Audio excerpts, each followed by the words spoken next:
আমায় ডেকেছিলেন স্যার? আরে এসো স্বাগত, বসো বসো। একটা দারুণ খবর আছে।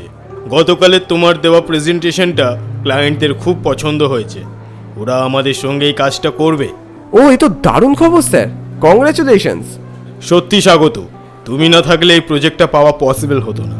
না না না, কি যে বলছেন স্যার, এটা আমাদের যৌথ প্রচেষ্টার ফল। স্যার, আমার মনে হয় এরপর থেকে আমরা যেরকমভাবে করতে পারি। আমি স্বাগত গুহ, আমি একটা এমএনসিতে কাজ করি। আমার বস মিস্টার ডিকোস্টা অ্যাংলো ইন্ডিয়ান হলেও মনে প্রাণে একজন আদ্যপান্ত বাঙালি। আমাকে মানুষটি ভীষণ পছন্দ করেন। এর আগে যতগুলো কোম্পানিতে কাজ করেছি, এই কোম্পানির সঙ্গে তাদের তুলনা চলে না। এর অন্যতম কারণ কিন্তু মিস্টার ডিকোস্টা স্বয়ং। গায়ত্রী দি, এবার প্রমোশন পার্টিতে কিন্তু শুধু চা সিঙ্গাড়ায় চলবে না। আরে ধুর, আগে প্রমোশনটা হতে দে। এ জন্মে প্রমোশন হবে বলে মনে হয় না। ওদিকে তাকিয়ে দেখ, যেভাবে স্বাগত আঠার মতো বসের সাথে চিপকে বসে থাকে না, মনে হচ্ছে সবার প্রমোশন ওই খাবে। ঠিক বলেছে গায়ত্রী দি, সব সময় বসকে বাটারিং করেই চলেছে। আস্তে বল, অন্যরা শুনলে আবার কেলেঙ্কারি বাঁধবে। ওকে কিভাবে টাইট দেওয়া যায় বলো তো? টাইট? ডিকস্টার বাবার কথাটা তুলতে হবে। শুনেছি বাবার সাথে ওর বেশ ক্ল্যাশ আছে। এমনকি বাবার মৃত্যুর পরেও মিস্টার ডিকস্টা তাকে সহ্য করতে পারে না। তাই নাকি? আরে গায়ত্রী দি, কি খবর? আরে স্বাগত, খবর তো তোর কাছে। ভালো কথা, এবারের প্রজেক্টটা কিন্তু ক্লায়েন্টের দারুণ পছন্দ হয়েছে। ফাইন। টা এবারের অফিস পিকনিকের কিছু প্ল্যান হলো? প্ল্যান? না না, আমি এখনো কিছু করিনি। তবে স্যার বলছিলেন তোমাদের কিছু লোকেশন যদি জানা থাকে। বলছিলাম এবারে পিকনিকটা যদি কুমার সাহেবের বাড়ি মানে পলাশপুরে করা যায়, একদম জমে যাবে জানিস। কুমার সাহেব? তিনি কে? সে কি রে, মিস্টার ডিকস্টা কখনো বলেননি তোকে? আরে কুমার সাহেব হলেন স্যারের বাবা। পলাশপুরে ওই কুমার সাহেবের একটা মস্ত আউট হাউস আছে শুনেছি, একদম দুর্দান্ত লোকেশানে। ও তাই নাকি? জানতুম না তো। তাহলে স্যারের সঙ্গে এই নিয়ে কথা বলবো, তবে এক্ষুনি না। স্যার বলছি, পলাশপুরে আপনাদের একটা আউট হাউস আছে। এবারের অফিস পিকনিক যদি সেখানে হয় তাহলে কেমন হবে? ইম্পসিবল। না বুঝে হুটহাট করে কিছু বলে দিলেই হয় নাকি? সরি স্যার, আমি বুঝতে পারিনি, আমায় মাফ করবেন। ঠিক আছে, আমি না হয় পরে আসবো। আমি তাহলে এখন আসি। এই যে স্বাগত, শোনো কোথায় যাচ্ছ? Sorry for being rude. আরে এইসব কি বলছেন স্যার? সেই জায়গা বা বাড়ি নিয়ে আপনার ইমোশন থাকতেই পারে। আমি শুধু না জেনে ভুল দাবি করে বসেছি। ব্যাপারটা তা নয়। আসলে ড্যাডের সাথে আমার সম্পর্ক কোনোকালেই ভালো ছিল না। আর সেই বাড়িতেও আমি কোনোদিনও যাইনি, এমনকি তার মৃত্যুর পরেও না। কেয়ারটেকার বলহরিদাই ওই বাড়ির দেখাশোনা করছেন। কিন্তু স্যার, কুমার সাহেবের অবর্তমানে সেই বাড়ির দায়িত্ব এখন আপনার। দেখাশোনার অভাবে যদি বাড়িটা নষ্ট হয়ে যায়, স্বর্গত কুমার সাহেবই তাতে কষ্ট পাবেন। কথাটা তুমি ঠিকই বলেছো হয়তো, কিন্তু ওই লোকটা আমার ফ্যামিলিকে কোনোদিনও ভালোবাসেনি। শুধু টাকা, বিজনেস আর প্রপার্টি, এইটুকুই ছিল ওর জীবনে। তাই ওর কোনো জিনিসের প্রতি আমার কোনো টান নেই। তবে তোমরা যখন বলছো এবারে পিকনিকটা ওখানেই হোক, তবে আমি থাকবো না। না না না না, তা কি করে হয় স্যার? নিশ্চয়ই হবে। এমনিতেই আমায় কিছু পার্সোনাল কাজের জন্য কয়েক মাস অ্যাব্রডে থাকতে হবে। কোনো চিন্তা করো না, দরকার পড়লে আমি কেয়ারটেকারের সাথে তোমাদের কথা বলিয়ে দেবো।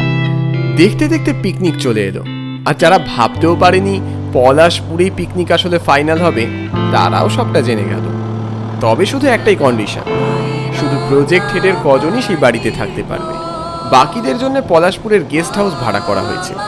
আসলে বাড়িটা বড় হলেও থাকবার উপযুক্ত ঘরের অভাব, তাই এই ব্যবস্থা। আর এই পিকনিক হলেই আমরা সবাই সবার কাছে চলে আসি। এইটা হলো পিকনিকের একটা মস্ত অ্যাডভান্টেজ। যখন আউট হাউসের সামনে এসে দাঁড়ালাম তখন সন্ধে হয়ে এসেছে প্রায়। বাড়িটার সামনে এসে দাঁড়াতে সত্যিই মনে হলো কিছু একটা আছেই বাড়িটার মধ্যে। বাড়িটার আদলটা অনেকটা পাশ্চাত্য কায়দার, কিন্তু রক্ষণাবেক্ষণের অভাবে ভগ্নপ্রায় দশায় পরিণত হয়েছে প্রায়। আশপাশে কোনো জনবসতি নেই, চারদিকে ঝোপঝাড়। সময় নষ্ট না করে এগিয়ে গেলাম সদরের দিকে। সে কখন থেকে গাড়িতে একভাবে বসে থাকতে থাকতে পিঠ কোমর একদম ধরে গেছে, আর অপেক্ষা করতে পারছি না। এই কেউ একবার ডিকস্টাকে ফোন করে বল না আমরা এসে গেছি। আর ফোন করার দরকার নেই দিদিমণি, ভিতরে আসুন সবাই। কেয়ারটেকার বলহরিদা হাতে টর্চ নিয়ে দাঁড়িয়েই ছিল। অন্ধকারে আমরা ঠিক দেখতে পাইনি, বাড়িটা কিন্তু বেশ গা ছমছমে, তাই না? তাই তো দেখছি। এবারে পিকনিকটা বেশ থ্রিলিং হবে কিন্তু। ভিতরে ঢুকেই দেখতে পেলাম পুরো বাড়ি অন্ধকার, কিছু দেখা যাচ্ছে না। বলহরিদা বলল, এতক্ষণ কারেন্ট ছিল, এই একটু আগেই লোডশেডিং হলো বাবু। না না, আমাদের কোনো অসুবিধেই হচ্ছে না। আর আপনি তো মোম দিয়ে পুরো ঘর আলোয় ভরিয়েই ফেলেছেন। এমন একটা বাড়ি, তার উপর লোডশেডিং, বেশ থ্রিলিং কিন্তু। এবার যদি একটু খাবার দাবারের ব্যবস্থাটুকু করা যেত।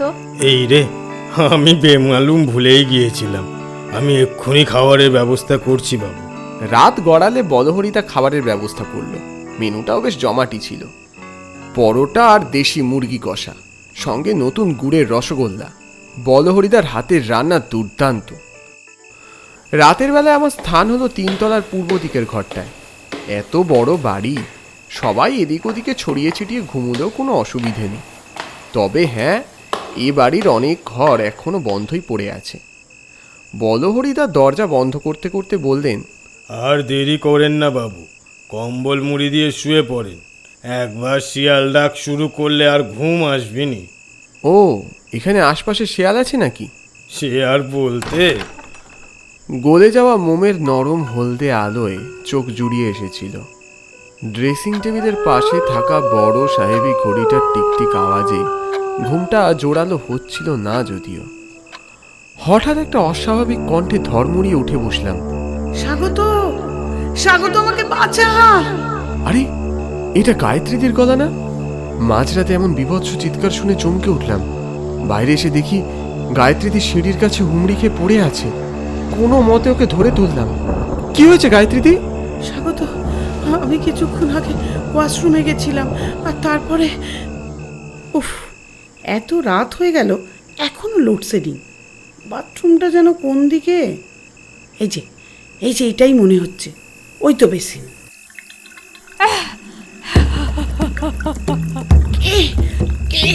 ছাড়ো, ছাড়ো আমায়। কি ভেবেছিস আমার এই বাড়িতে এসে তোরা যা নয় তাই করবি আর আমি ছেড়ে দেব? আমার লাগছে, ছাড়ো। এই বাড়ি ছেড়ে এক্ষুনি চলে যা, এক্ষুনি, নয়তো সব কটাকে শেষ করে দেব। তারপরে কোনো মতে ওই মহিলার হাত ছাড়িয়ে ছুটতে ছুটতে আমি বাথরুম থেকে বার হয়ে আসি। স্বাগত, স্বাগত, তুই আমাকে বাঁচা, আমি আর এখানে থাকতে চাই না। শান্ত হও গায়ত্রীদি, আমার মনে হয় তোমার নিশ্চয়ই কোথাও ভুল হচ্ছে। না না, আমার কোথাও ভুল হচ্ছে না। তুই তুই এক্ষুনি একবার ডিকস্টা সাহেবকে ব্যাপারটা জানা। এত রাতে? না না, এত রাতে বিরক্ত করে কাউকে লাভ নেই। তার থেকে বরং তুমি আজ রাতটুকু আমার ঘরেই গিয়ে শো, আমি না হয় বাইরে শুয়ে কোথাও কাটিয়ে দিচ্ছি। না না না না, তা কি করে হয়? এই ঠান্ডায় তুই বাইরে কোথায় শুবি? ও, আমি ঠিক ম্যানেজ করে নেব। গায়ত্রীদিকে অনেক কষ্টে রাজি করালাম। আমি আর কি করব, ভাবলাম সিঁড়িতে বসেই রাতটা কাটিয়ে দিই। শরীর ক্লান্ত ছিলই, তাই বসার সঙ্গে সঙ্গে চোখটা জুড়িয়ে এলো। ঠিক তখনই একটা শব্দে ঘুম ভেঙে গেল। দেখতে পেলাম চোখের সামনে দিয়ে একটা প্রজ্বলিত আলো যেন মিলিয়ে গেল কোথায়। এতটাই ক্লান্ত ছিলাম, মনে মনে ভাবলাম, যা দেখলাম তা বুঝি স্বপ্ন। আবার যখন চোখ খুললাম দেখি সকাল হয়ে গেছে। দেখি বলহরিদা গায়ত্রীদি দাঁড়িয়ে আছে আমার সামনে। বাবু, এখানে কি করছেন? আর বলবেন না, কাল রাতে বাথরুমে সে কি কাণ্ড। কি কাণ্ড দিদিমণি? আরে কিছু না, ওই অন্ধকারে গায়ত্রীদি কি দেখতে কি দেখেছে। ছাড়ো না গায়ত্রীদি, এতদিন বাদে সবাই একসঙ্গে ঘুরতে এসেছি, এইসব জানাজানি হলে আবার সবার মধ্যে প্যানিক কাজ করবে। উফ, স্বাগত, তুই পারিস ও বাবা। গায়ত্রীদি, স্বাগত। এদিকে অর্ঘ আবার ডাকছে কেন?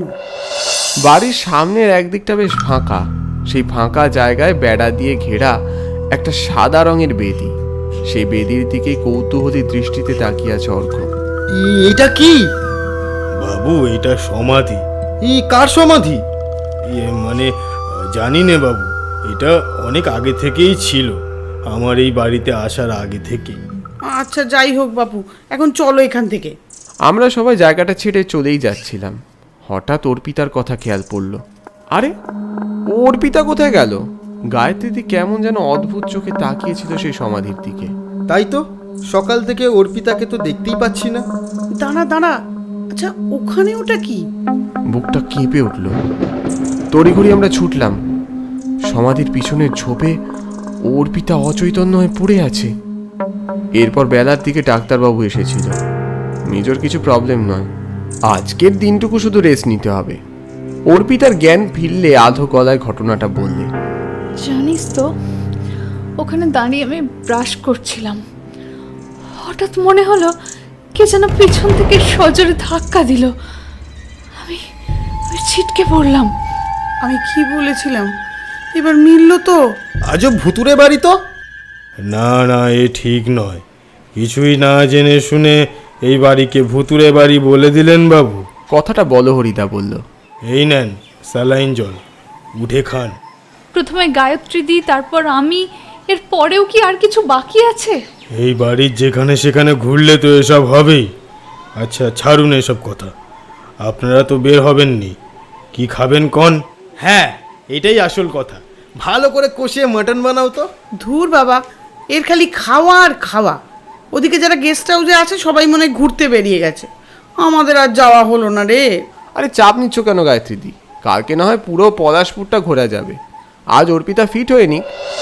ড্রয়িং রুমে বসে চা খেতে খেতে খবরের কাগজ পড়ছিলাম। অর্ঘ্যও ছিল সেই ঘরে। বেমক্কাও বললে, এই স্বাগত, ওটা কি? কারোর ছবি আবার কি? এই কাপড় দিয়ে ঢাকা কেন? এই দেখি তো কি আছে। আরে আরে কি করছিস?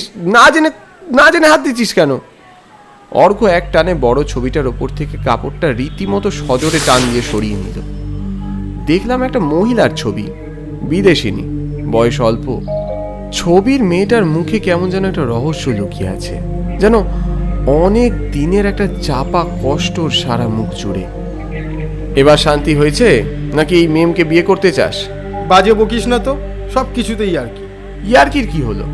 আমার তো মনে হয় এ বাড়িতে কোনো শাকচুন্নি কিংবা মেম পেতনির বাস। ব্যাপারটা বেশ মজার কিন্তু।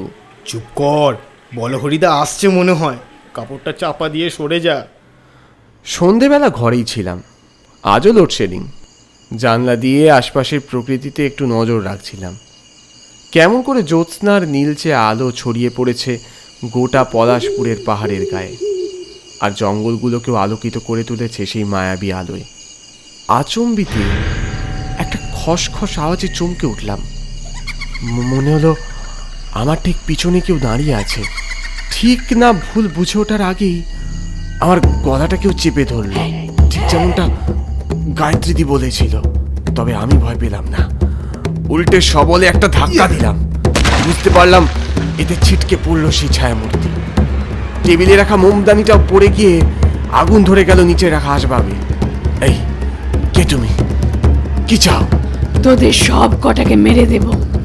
আমার বাড়িতে আছিস, এদিক ওদিক ঘুরে বেড়াচ্ছিস, আর আমায় নিয়ে মস্করা করছিস। সাহস তোদের কম নয়। এতক্ষণে মূর্তির চেহারাটা স্পষ্ট হলো। মুখের একদিকে বিভৎসভাবে পোড়া, চোখ দুটো ঠিকরে বেরিয়ে আসছে। নিজেকে সাহসী প্রমাণ করতে চাইলেও পারলুম না। অর্ঘ্য, গায়ত্রীদি, কোথায় তোমরা? তড়িঘড়ি নিচের দিকে যাওয়ার চেষ্টা করলাম। ওরা কেউ আসবে না। কি ভেবেছিস যখন তখন এই বাড়িতে তোরা ঘুরে বেড়াবি আর আমি ছেড়ে দেব? কোনো মতে এক লাফে সেই ঘর থেকে বেরিয়ে এলাম। দরজাটা খুব শক্ত করে বেঁধে সিঁড়ি দিয়ে উদ্ভ্রান্তের মতো ছুটলাম। সিঁড়ির নিচে কে যেন লণ্ঠনাতে বসেছিল, সুবিশাল দেহে চোব্বা পড়া। আমার পা ধরে হঠাৎ হ্যাঁচকা টান দিল। আমি ছিটকে পড়লাম সেই সুবিশাল দেহের ওপর। জ্ঞান ফিরতেই দেখলাম অর্পিতা, অর্ঘ্য, গায়ত্রীদি পাশে দাঁড়িয়ে, আর দাঁড়িয়ে আছে বলহরিতা। তখনও রাত কাটেনি। ওই তো জ্ঞান ফিরছে। উফ, তোরা যে কি করিস না স্বাগত। মিস্টার ডিকাসটা তো এখন সব জানতে পেরে ফোন করে পাগল করে দিচ্ছেন। এই বাড়ি থেকে আজই ফেরার কথাও বলছেন তিনি বারবার। হ্যাঁ বাবু, আপনারা বরং আজই রওনা দিন। ও বোধহয় আপনাদের অস্তিত্ব পছন্দ করছে না। কে?